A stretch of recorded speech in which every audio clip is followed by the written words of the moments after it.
Hello, this is Evelyn once again, and I'd like to welcome you to my channel. So I hope you've been watching the previous videos that we did. I did a video on identity, on beliefs, defining beliefs, and how they affect our identity and who we are, and how to change our belief. Today, I would like to shed some light on something that is very prevalent, especially in the personal development spaces. We've had people talk a lot about allow yourself to shine, like let your light shine and allow yourself to be. But how do we actually make this happen? How do we allow ourselves to shine? How do we allow our identity, our personalities, our, our traits to shine through? How do we stand in our power? Um, so here's the thing. We cannot become something that we don't accept.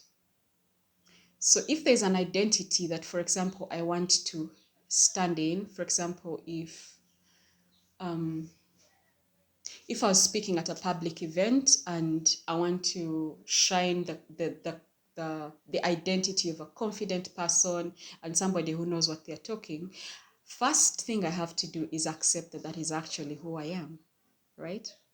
Before I allow this identity to shine through. So today, one of the things I want to leave with you and to encourage you to do is to accept who you are. And how do you do that? Here's one key.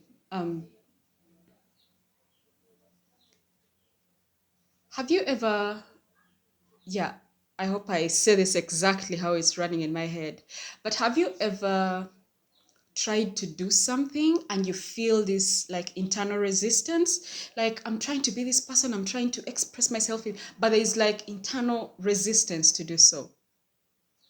Exactly. So your body and your mind like need to be in agreement for you to actually stand in your power. Said otherwise is you need to give yourself internal permission to be able to allow an identity to shine through. Here's an example. One of the things I struggled with a lot in earlier days was I knew I was a kind person. I liked being kind as a nice person. I loved pleasing people. And it's nice when people like you and when you do nice things to people and for people and they appreciate you. It makes you feel good, right? But then there were moments when a different trait was coming through, when a different identity was just trying to come out. And that was when I needed to either voice something or when I felt like I needed to stand up for myself or for somebody. And I was like, but I'm a nice person. I shouldn't raise my voice. I shouldn't scream. I'm not supposed to do this. And I held myself back in those different situations because I'm a nice person. Therefore, I speak kindly. I speak in a dignified manner and stuff. And so I didn't give myself permission to raise my voice or to argue about something. And so I agreed a lot with stuff, even though internally I didn't agree with it. And what this does in situations is people with this kind of trait avoid conflict a lot, right? And when they're in spaces of conflict, they either, you know, agree with the other person because we want to keep the peace and move on to a peaceful place, right? We want to get over this right now because this is not who we are. This is not what we are used to.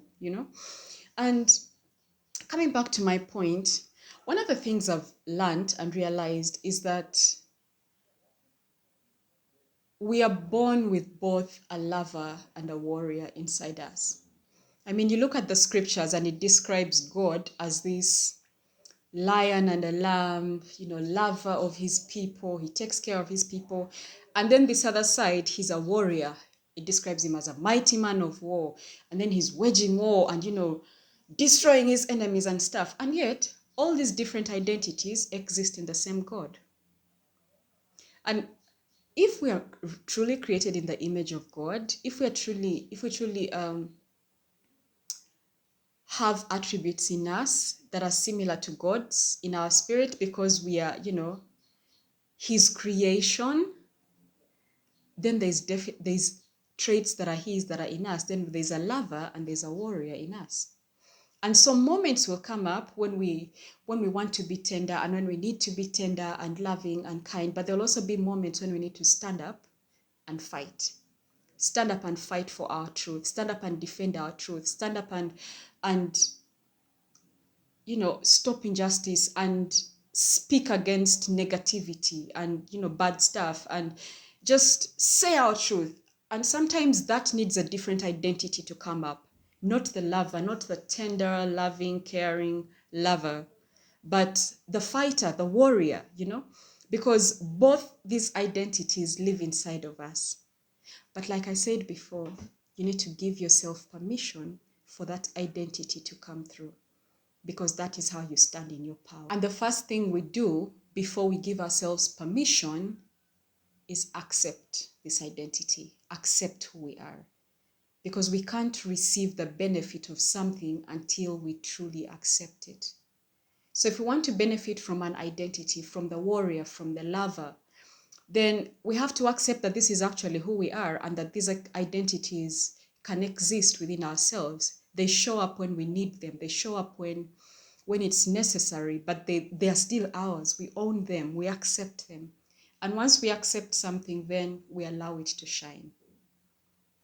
I hope this was valuable to you. I hope you picked something from this, and please let me know what you thought about this. And if you have any questions, if you need any coaching support, or just help with anything regarding emotions and identities and purpose and fulfillment, please send me an email. I would really love to walk with you and explore whatever these challenges are in a coaching setting. Thank you.